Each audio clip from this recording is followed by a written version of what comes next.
So by popular request, let's continue our Neville Goddard conversations with regards to relationships, and more specifically, creating the kind of relationships you want. And just as we discussed in Thursday's video, we bring awareness to how relationships show up in our lives, and if applicable, we reimagine them to be a certain way and they reflect accordingly. We also discussed how you are the formless self, I, and you give form to this I in imagination, and from there our relationships show up accordingly.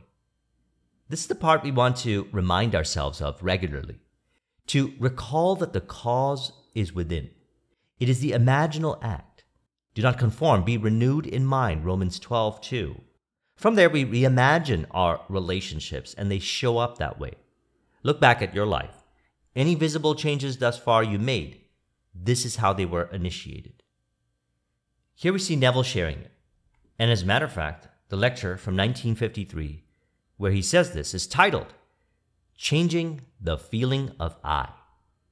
He says, and so we start with I, for the I has neither face, form, nor figure, but it does mold itself into structure by all that it consents to, all that it believes. And few of us really know what we do believe. No idea of the unnumbered superstitions and prejudices that go to mold this inner formless I into a form which is then projected as environment and conditions of life. So the part where he says unaware of the self that we really cherish, this is the formless self, I.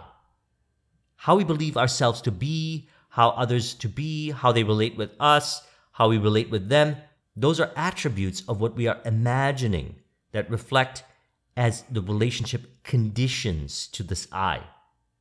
The I referred to here is beyond the self-image. As a matter of fact, you create the self-image in imagination. This self, the I, is formless. It is simply your awareness. Without any mental, emotional, or physical form, it's your spiritual self. You'll find many ways of saying the same thing permeating throughout the scriptures of the world. Now, the outer world is made up of beliefs. It is therefore beliefs externalized into form by what this I believes. As he says here, all that it believes. This formless I simply takes the contents of your mind, which is made up of many assumptions, which you could change any of them as they're not fixed, and forms relationships. It's done for you. It happens automatically. So changing the assumptions of this I in imagination changes how the relationships are experienced. Now this I takes the contents of our mind, whether we are aware of them or not. And we discussed how to become aware in Thursday's video, mere observation. It projects the contents outward as the conditions and environments, as he says here, mold this inner formless I into a form. And so you give form to this I in imagination, and thus you have all the power. And how does it happen? Well, some way, somehow, known and unknown ways, the unseen power does it. We're instructed to simply imagine relationships being a certain way, and then they happen that way. So now this I is the same I in others, individualized, yes, and also the same I. As we experience this when we return to the center, for example, during meditation. Here we experience what is called unconditional love. Love that is not conditioned by any belief, unconditional love. So how people relate to us, how we relate with them, and the relationships is based on our conditioning. The conditioning of this I we once formed and continue to reform. Now Neville, being highly aware, instructed all throughout his lectures to imagine others lovingly, whatever implies, because love is our true nature, unconditioned love. And this is how they show up.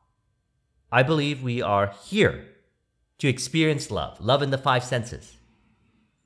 When I started walking through this life from the position of love by practicing imagining lovingly for others, how I relate to them and how they relate to me, they showed up that way and in many different forms of love.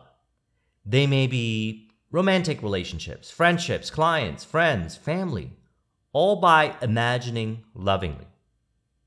All of my existing and new relationships show up how I desire them to be. And how do we know what we are imagining in relationships? Well, look at the results. How we think, how we emotionally relate, how we behave. Is it from the premise of how we would like it to be? If not, imagine how you would like it to be, and then it happens. And so what can cause a person to waver? This world? Actually, not this world. We let it be. It's rearranging to reflect how you'd like it to be. That's what I've noticed.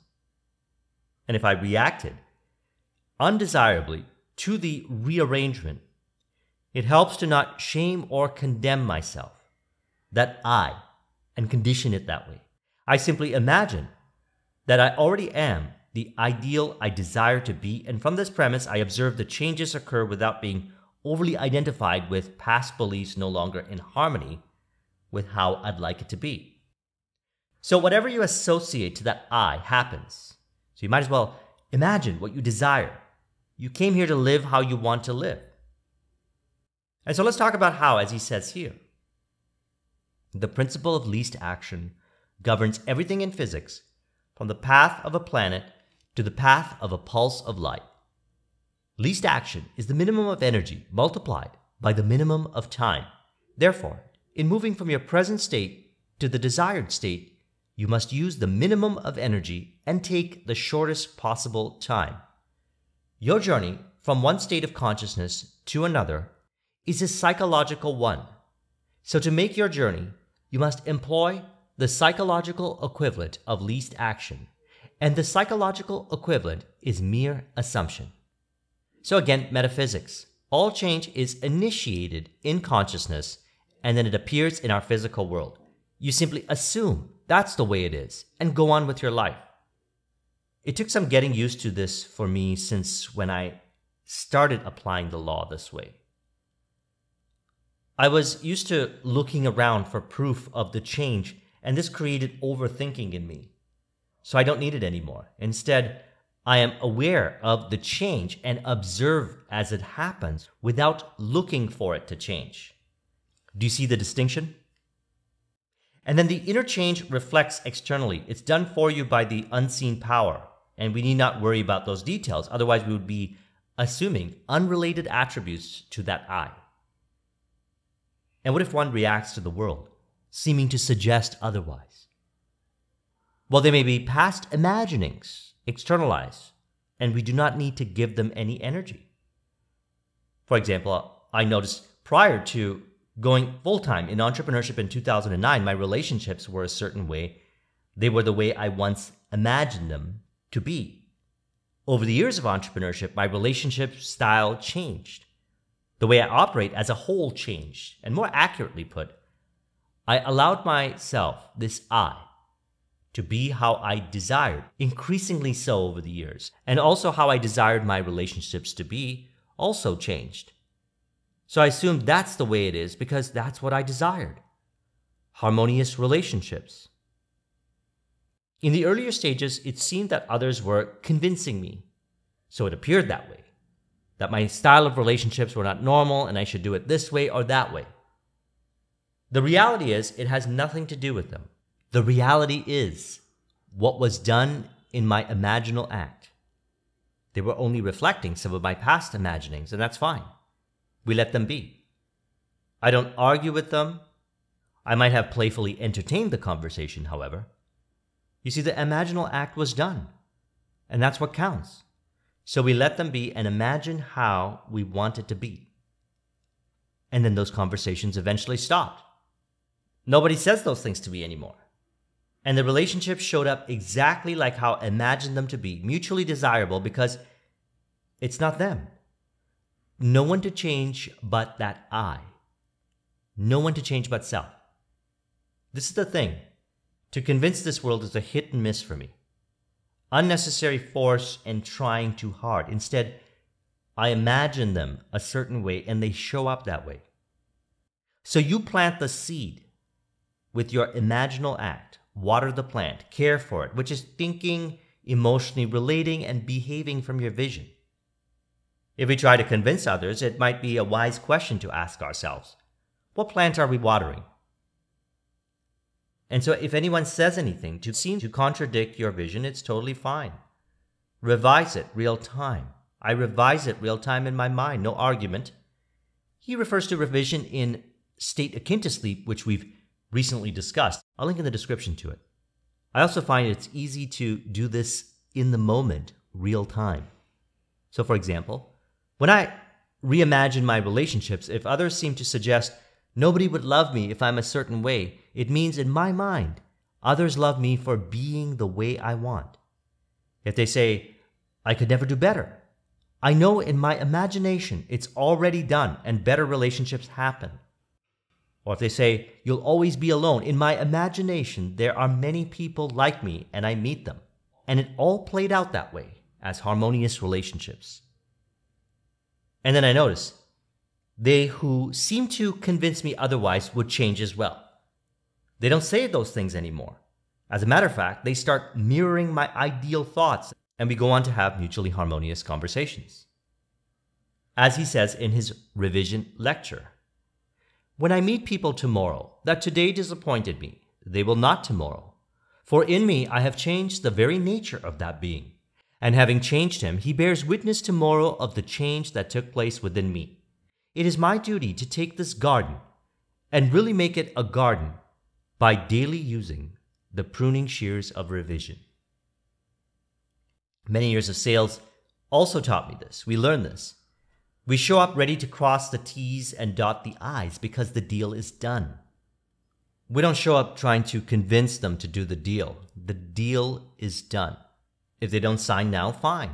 They may end up doing the deal at some point. And what if they doubt you? You mean doubt externalized, revealed by others? Inwardly thank them for revealing it to release identification to that doubt. And what if they don't want to do the deal? That's fine. I let them be. I pick up the phone and make the next call. And then I see the next prospect doing the deal. Either way is perfect for me, as mentioned. I've seen them eventually come back and do the deal down the road.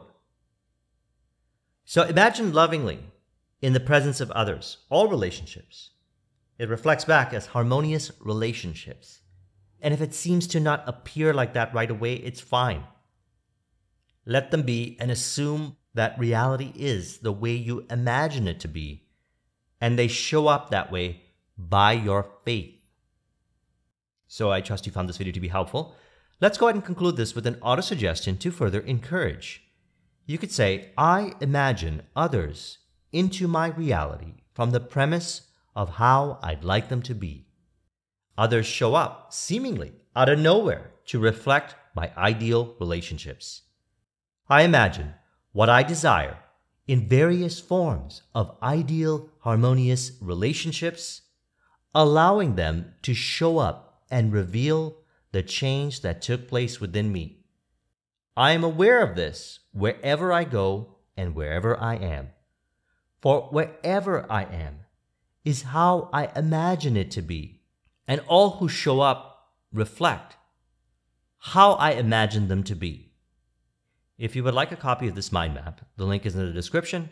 Thank you very much for watching. I'll talk with you soon. Take care.